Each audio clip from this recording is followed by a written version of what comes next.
Hello again, everybody. This is Larry. Welcome to South Olympic Branch update number 60.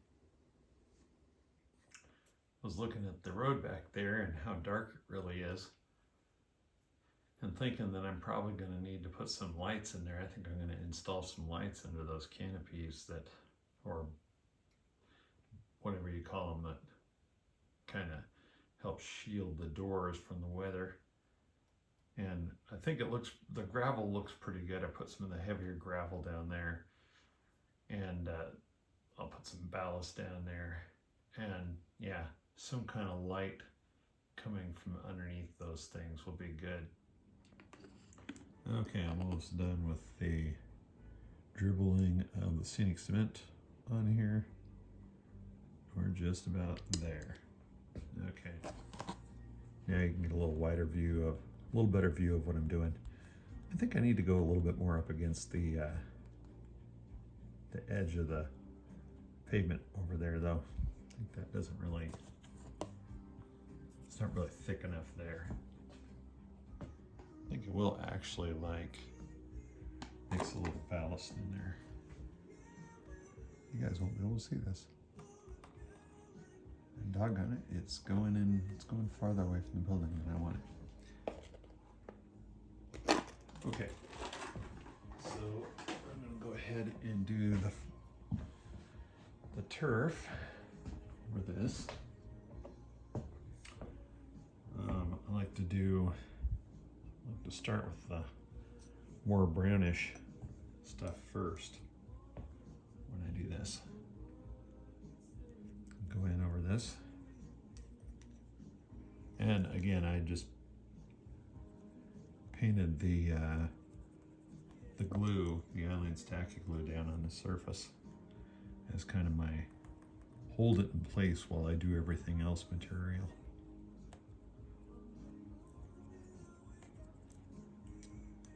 I'm about good with this.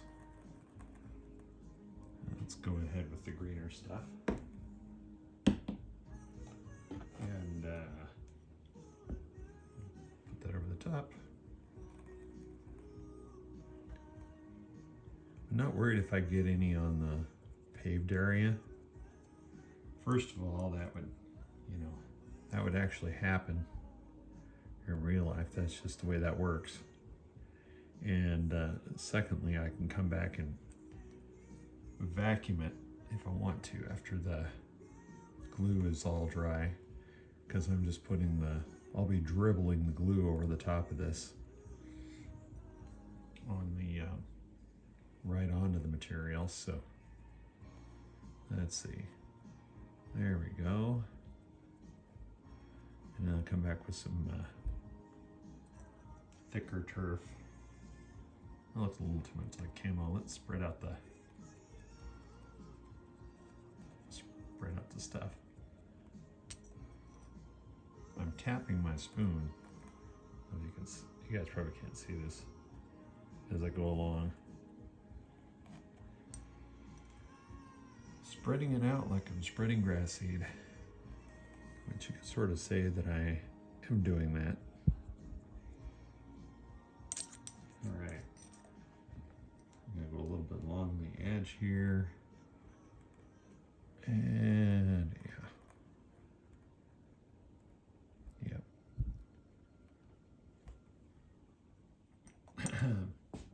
Time for the thicker stuff.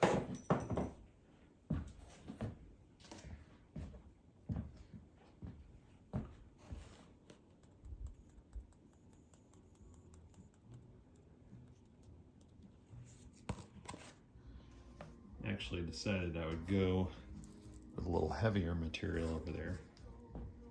Let's see what that looks like. I can always undo it if I don't like it. Nah, I think that's gonna work out. I only want a thin line right here. As rain drips off the building here in the Pacific Northwest, a lot of times people have a little gravel. Buildings will have a little gravel or rock next to them to kind of help avoid erosion or whatever. I may have to come back and put some more finer stuff in here though, maybe mix it in a little bit. We'll see what that looks like. I'll be going down to the Tacoma Dome a little bit later today to help the Fremo group take down the layout. In the meantime, I'm gonna get a little more scenery work done on the South Olympic Branch. I've just put a little bit of foam scenery in there from Woodland Scenics, a little mixture of that stuff that I do, you know, just ground foam, and a little bit of hecky grass or hecky turf on the side here. And we'll see, oh, and I glued this piece of the rock to the corner or the edge here. And we'll see how this turns out in a few minutes. I think I'll put a little sand along the edge of the building here. Spent quite a bit of time from Thursday to Sunday working with the 4th Division Fremo group at the Tacoma Holiday Food and Gift Festival. These shots are from where we were preparing to take down the layout tonight. We ran trains for 4 days straight at the Tacoma Holiday Food and Gift Festival. Here comes 2 of my LS Jeep 40s painting for the Central Oregon and Pacific. These are Lokesan equipped, and they run really well. The overpass you just saw them going through was inspired by a location at Cle Elum, Washington, and is one of my creations. Down there in the black hat and gray shirt is my friend Andy, getting ready to run some of his locomotives. Fremo layouts tend to be point-to-point with return loops. This return loop was built by Andy, and the tree in the middle of the loop was also Andy's idea. You may be able to tell that he decorated it with some old freight car shells, which I thought was very appropriate for both the time and the event. The train running around the loop in this video is a version of my Burlington Northern passenger train, also known as a rainbow train. Another thing I got done was recently painting, airbrushing these rock molds. These are done with the Bragdon system, and I think they turned out pretty good. This one over here was the old Woodland Scenics with plaster, or hydrocal, I should say. And I don't know, I actually like working with that better than the Bragdon stuff. The Bragdon does give you some nice detail, but when you go to paint it, I think it's a little bit more, it's a little bit more work, I think. Especially getting the gesso into the crevices of these molds, which you have to do before you can apply the regular paint to it. But I still think it turned out pretty good. I realized I really need to cut this back here because it needs to be a little farther away for the longer cars. So that means I'm gonna have to cut back there to get that mold to sit back in there. But you know, it's not bad. I think it'll work out well. And yeah. And I realized I haven't weathered the track over here. So I need to really do that before I glue down the hill. So since I'm going to do that, I'm going to prep more of the yard for airbrushing as well. So that means moving all of those trains. Spend about a half hour airbrushing rails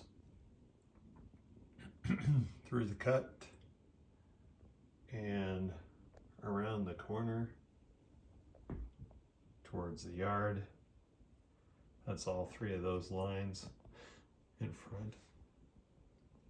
So I'm gonna have to do some touch-up around the turnouts that I painted, and of course run some trains through at some point and make sure I'm ready to clean some stuff just in case something got a little too coated. I painted the track And now I'm going to do some ballasting. Actually, you saw that I started it. It's always a debate, you know, which one do I do first? I finished this side here, but I've got a little bit to go before I figure out exactly what I'm doing there. So, in fact, it'll probably be done as I'm figuring it out, in a way. So today I'm just going to do some, like I said, I'm going to do some ballasting, and we'll get some track filled in here, and hopefully we'll see a train running on this. Okay, I'm just spooning out some sifted paving sand here. This is sifted a couple times over, and I like to just dump a little on the track at a time. That's probably not really enough, but then I just come back in with my brush and I work it in, and I can tell that I'm going to add a little bit more back here. You know, I'm sure you've heard this before, probably from me. Ballast and how much ballast you have on the track is pretty much a personal preference kind of thing. I like this, my line here, this being the main line. I like to make it look a little, at least decently manicured. Let's see what that looks like from the side. I can tell that I've got a little ballast on this edge over here. I need to move it over, move it down. Just keep working that until you get it where you want it to be. And next thing I need to do is come back and put some on the side before I go and glue this all down. And of course, I'm going to start right in the middle because that's where my camera is. And I'm just kind of working along the edge with some eyelines. I like to put a little bead on top next to the track. Let's see, am I seeing the whole thing there? Not really. Let's move over. And yeah, I'm starting in the middle, but I'm doing that because I'm filming it. And then I kind of overfill on top, but try not to go over the top of the rail, of course, because that would spill it into the center. And then once I get that done, actually, I find that sliding my finger across the top of the rail and knocking the bump down gives me a nice, tends to start that quite well. And then going along with my brush and doing it, just kind of working that out. And then back with the finger again.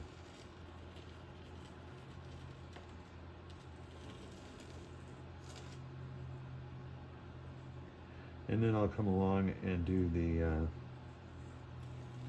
put some ballast on this for the side profile after this.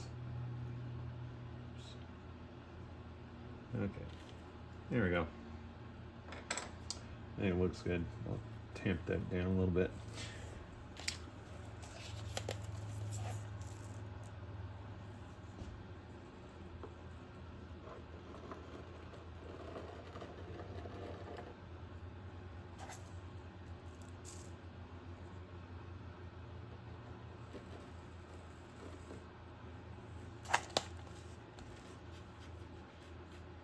And I just work it in.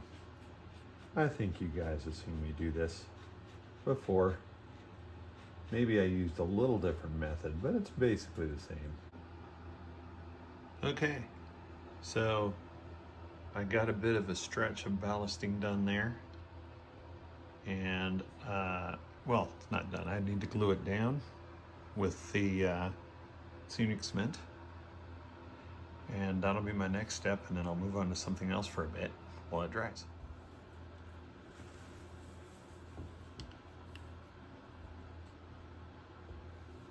Let's see. Just gotta flood it enough to watch the glue wick back into the ballast up there at top. And if I miss a spot, I'll come back and check it before it dries. Time to let that section dry and see where it goes from here. This is the Martin and Son custom manufacturing building. And I've had this idea for a while where I drill some holes in the side and give the loading docks for the train some backlighting there. Anyway, and you can see that turned out, I think, pretty good, and pretty happy with that. It looks like a bit of a mess inside. I've been tinkering with that. This morning I went ahead and connected up the 12-volt lights to the little terminal block I have there. So the little Walthers LEDs on the outside. Now those are incandescent. Anyway, have those there.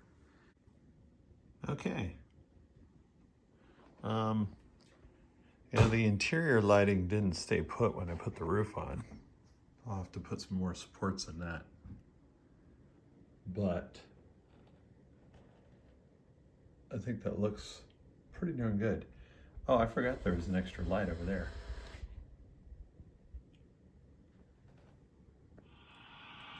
"1002 is now finishing unloading a cut of grain cars.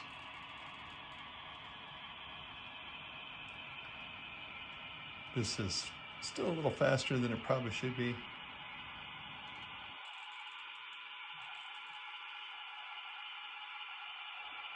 It's probably more like stop, go, stop, go.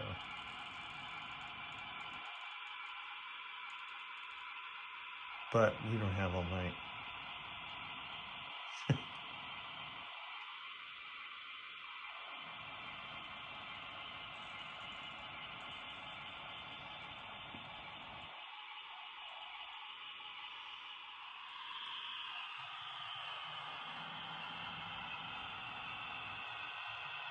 I'm still working on my operational plan for this part of the layout. Actually, for most of the layout. So, I may end up running shorter grain trains so that I can run the entire cut through the through the facility all at once.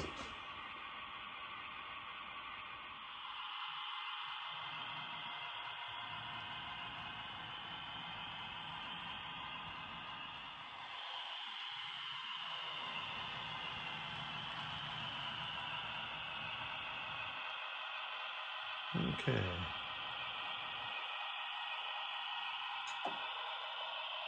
And I still don't have that in the right place. Okay. Whoops. Well, guys, I think it's about time our lovely trio of RS3s gets back to work.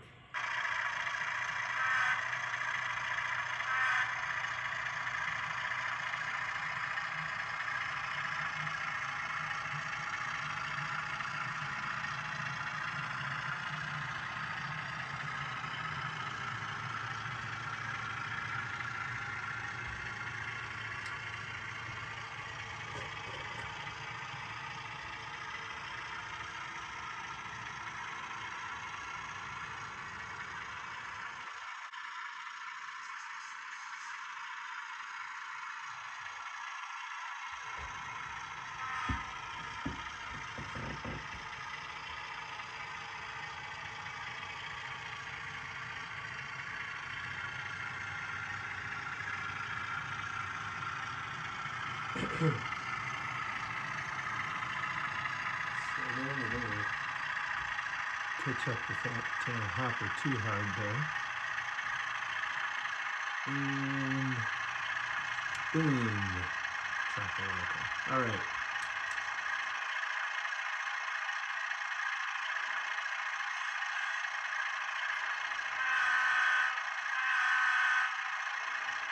And we're ready to roll.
Man, look at that.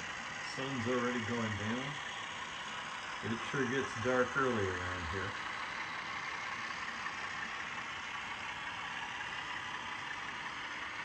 Good thing we got some lighting on the buildings around here to help people see.